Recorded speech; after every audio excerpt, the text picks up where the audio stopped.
Eccoci insieme, cari telespettatori, nello spazio rinnovato dello Speech CGIL per aggiornarvi su diverse situazioni molto importanti. Questa volta parleremo di fisco e welfare. Ai noi, perché ci sono dei pro e dei contro da valutare con grande attenzione, lo facciamo con un'esperta, quindi ben arrivata. Ci fa piacere qui farvi conoscere Nadia Carniato della segreteria dello Speech CGIL del Veneto. Grazie. Grazie di essere qui. Allora, il tema è spinoso tutto sommato. Per introdurre, per capire da che situazione si parte e quindi quali sono un po' le dinamiche, io direi di sentire una delle interviste che sono state fatte, quindi vediamo la prima che parla del potere d'acquisto dei pensionati, che non c'è tanto da ridere. Vediamolo insieme.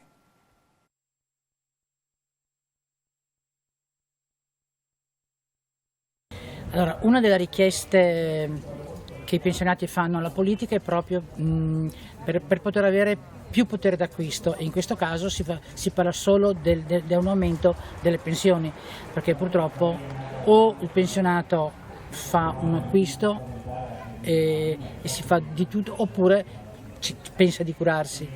Non si possono fare tutte le spese. Tanti pensionati si affidano anche ai figli, hanno bisogno dei figli, come i figli hanno bisogno dei genitori, in questo caso dei nonni, e che sono i pensionati. Sul pensionato si gira tante cose, si gira famiglia, sanità, proprio il pensionato è un fulcro.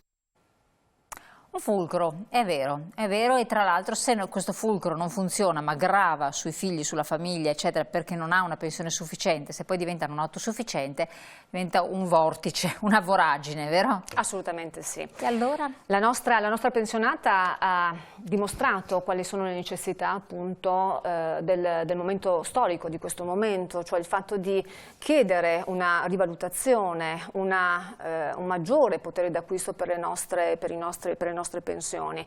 Lei ha fatto un esempio emblematico: essere il fulcro della famiglia vuol dire ancora una volta, quando siamo anziani, provvedere a quello che può essere anche alle giovani generazioni. Ma non è semplicemente questo, non è semplicemente il potere di acquisto, è proprio la grande tassazione che c'è anche all'interno delle pensioni, delle nostre pensioni. Vediamo la prima slide, perché ci fa capire di che tassazione stiamo parlando. Ecco qui, quella richiesta dei pensionati sono tutte quelle di cui parleremo. Vediamo la slide successiva. Perché a parità di reddito il pensionato paga più tasse del dipendente. Certo, questa è una delle questioni, nel senso che noi sappiamo che la tassazione, l'IRPEF in base alla legge di stabilità del 2021 per il 2022 ha dato diminuzione rispetto agli scaglioni fiscali, quindi da 5 scaglioni siamo passati a 4 scaglioni. Questo però non è sufficiente, perché quello che incide in maniera particolare è la parte della zona dove non si pagano tasse, e anche in particolare tutto il processo delle detrazioni. Se vengono aumentate le detrazioni, che sono degli sconti in qualche modo fiscali rispetto all'IRPEF, in questo caso si ha maggior beneficio. Allora, quello che noi chiediamo effettivamente è che ci sia una fiscalità che sia paritaria a quella anche del reddito da dipendenti, e questo esempio lo dimostra molto bene, perché un reddito di 1.254 euro, se paragonato diciamo così a un lavoratore dipendente, 795 euro annua di IRPEF, mentre per quanto riguarda un pensionato 2.323. Questo deriva appunto dalle aliquote che abbiamo visto prima, ma anche dalle detrazioni, che sono completamente differenti tra dipendenti e naturalmente pensionati.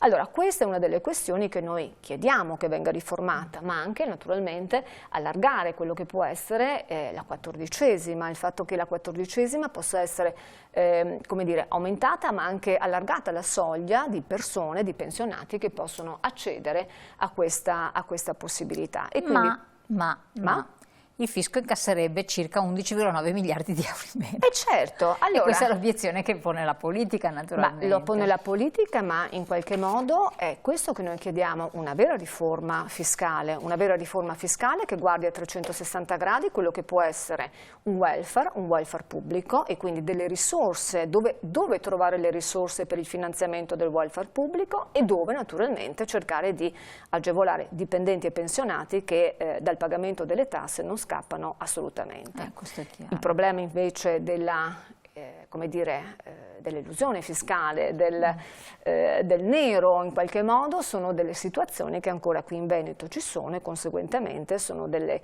questioni che dobbiamo affrontare a 360 gradi, ecco, assolutamente sì. Sono un problema nazionale che si perpetua nei secoli dei secoli. Ma vediamo, c'è un'altra proposta a questo proposito, di riforma fiscale. Si è parlato di flat tax. Sì. Ma forse non si è compreso bene di che cosa si tratta. Io direi, eccola qua, abbiamo la slide che ci fa comprendere un attimo. Dopo vediamo anche il parere dei pensionati, perché c'è anche un'intervista interessante. Allora, anzi, facciamo così. Prima vediamo l'intervista. Sì. Allora, chiedo alla regia se ci fa vedere l'intervista sulla flat tax e dopo analizziamo la slide, perché questa semplifica un po' tutta la spiegazione per comprendere di che cosa stiamo parlando. Vediamolo insieme. La mia posizione è di grande indignazione, perché è una proposta che va contro la Costituzione, contro la progressività prevista nella nostra Costituzione, ed è una tassa che va a sfavore dei più poveri, perché chi avrebbe grandi vantaggi sono appunto chi ha redditi molto alti. E sono anche stupefatto che in questa campagna elettorale si discuta malamente di questa tassa, e anzi addirittura che trovi un consenso proprio fra coloro che saranno colpiti da questa imposizione. Io, che ho una pensione poco superiore alla media, potrei avere al massimo come guadagno 200 o 300 euro all'anno, no? 200-300 euro all'anno contro 10 milioni di una persona ricchissima. È chiaro che la conseguenza della flat tax sono meno entrate, e quindi ci saranno tagli nella sanità, nell'istruzione, nell'assistenza, e quindi dovremo difenderci dalla privatizzazione dei servizi che ne conseguirà. Quindi il guadagno sarà ridicolo rispetto alla spesa magari di migliaia di euro che ognuno di noi deve fare per assicurarsi un'anzianità adeguata. Questa è la preoccupazione quindi dei pensionati, che poi ci possono essere dei tagli trasversali che colpiscono tutti, e poi si parla di lesione della progressività. Come la vedete? Che cos'è questa flat tax? Torniamo sulla slide. Allora, questa è una delle questioni che sentiamo da diverso tempo, perché la flat tax è una delle proposte che vengono fatte da diversi anni, però anche oggi in campagna elettorale è una delle proposte che viene fatta soprattutto dalla destra, dagli schieramenti di destra. Cosa vuol dire? Vuol dire che è la tassa cosiddetta piatta, dove al posto di avere tutto un insieme di progressività di aliquote fiscali come abbiamo in questo momento a partire dal 23%, 25% e crescente, ne abbiamo semplicemente due. Oggi la proposta, o meglio quello che aleggia, perché anche tra i vari schieramenti ci sono proposte diverse, perché tutti si rendono conto che applicando una flat tax molto probabilmente le risorse, le entrate, cioè quello il ragionamento che facevamo prima, gli 11 miliardi, difficilmente entrano. Per quale motivo? Perché si va ad agevolare in maniera particolare le persone che hanno redditi più alti, quindi non stiamo parlando assolutamente né di pensionati né di lavoratori dipendenti. La flat tax poi non è, come dire, equa.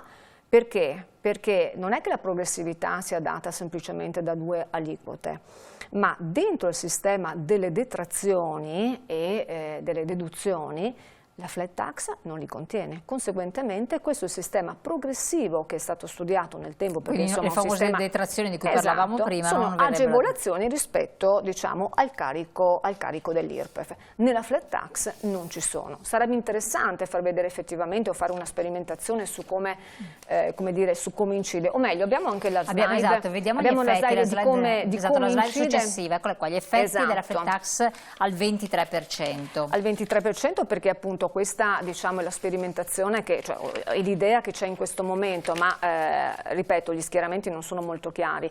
La riduzione del gettito fiscale sarebbe circa di 27 miliardi, con un 42% a beneficio del 10% appunto dei contribuenti, quelli più ricchi.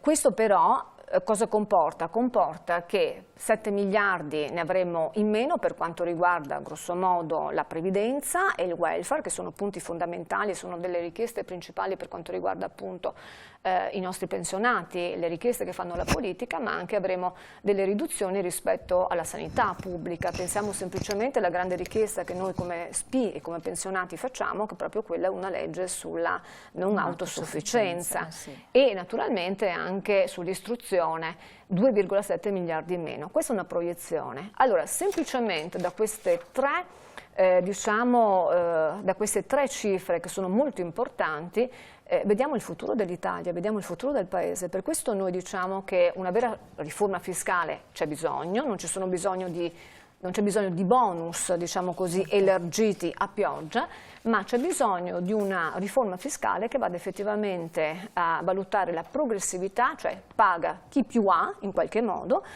e naturalmente ci sia un personale riguardo rispetto ai pensionati, che sono coloro che fino adesso hanno pagato interamente e continuano a pagare.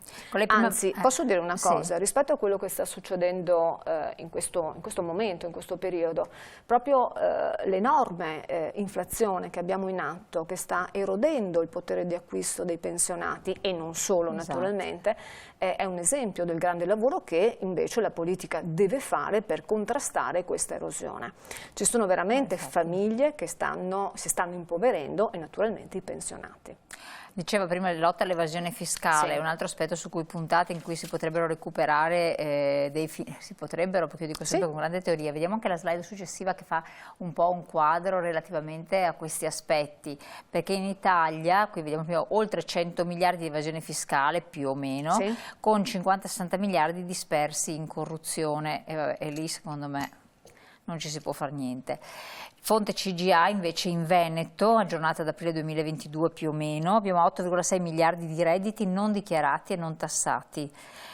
Insomma, sono numeri importanti, 12,90 euro ogni 100 sono sfuggiti allo Stato, 11,2% di economia non osservata, sommersa o illegale. In Italia siamo al 13,1%. Certo. Sono dati da spavento a mio avviso, cioè nel senso che già da qua vediamo una vera manovra economica, ecco, la dico così, perché solo e semplicemente con queste cifre potremo finanziare una sanità pubblica che è un po' il punto dolente in questo momento anche rispetto alla questione degli anziani, e potremo dare semplicemente anche un welfare anche ai giovani, a tutte le famiglie, quindi servizi per l'infanzia, servizi per i giovani, garantire anche un lavoro sicuro in qualche modo, quindi impegnarci veramente per un futuro migliore e una generazione meno povera, perché questa è l'altra questione. Esatto, prima di parlare dei giovani, parliamo dell'aspetto che lei ha detto della sanità pubblica, che preoccupa. L'abbiamo visto nell'intervista del pensionato, quindi dire, se dopo tutto si privatizza, ricorrere ai propri soldi per poter far fronte alla sanità diventa insostenibile. Sentiamo un'altra intervista a questo riguardo.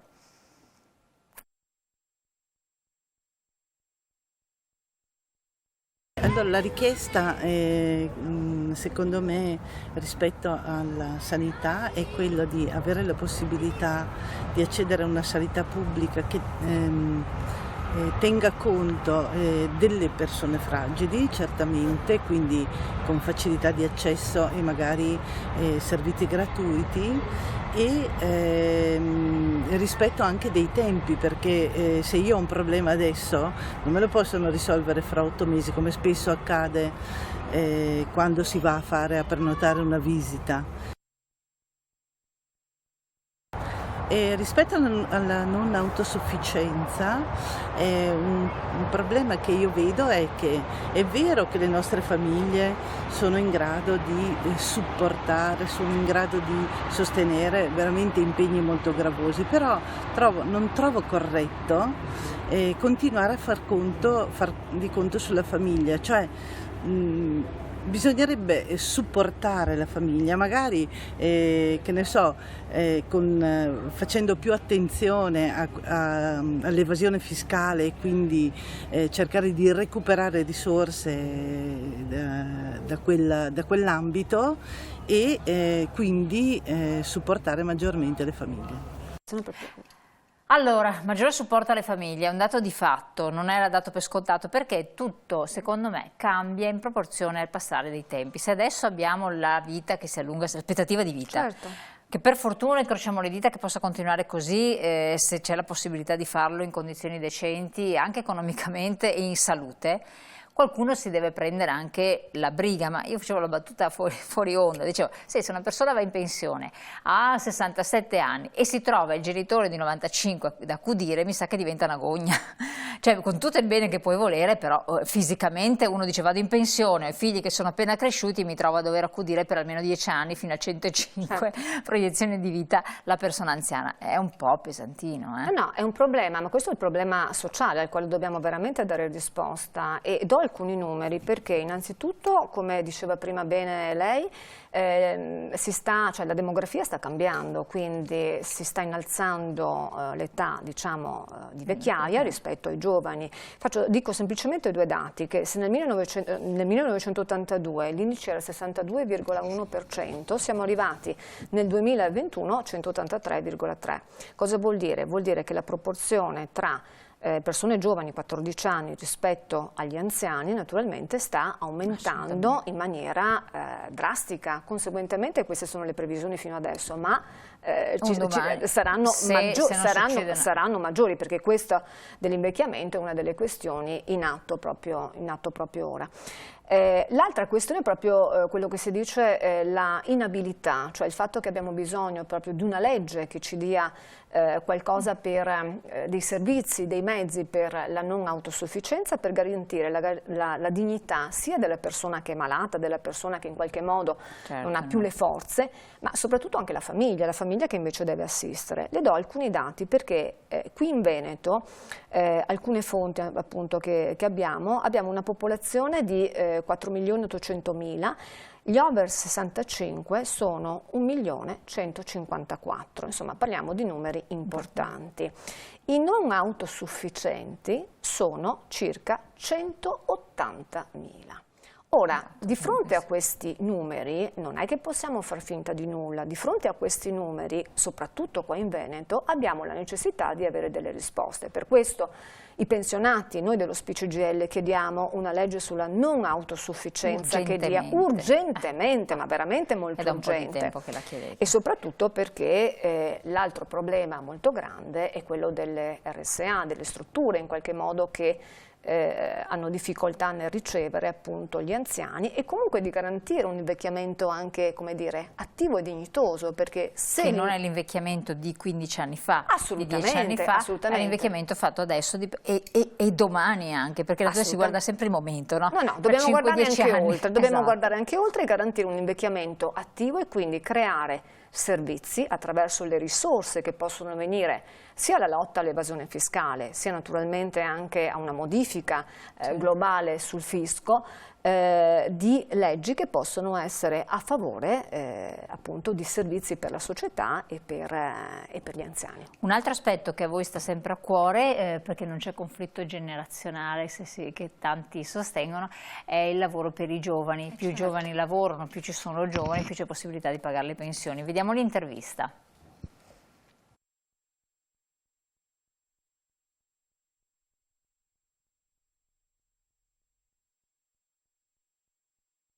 Io sono preoccupata per i miei figli, perché lavorano tutti e tre, però io penso per l'avvenire, perché questi hanno avuto lavori, come dire, non continuativi.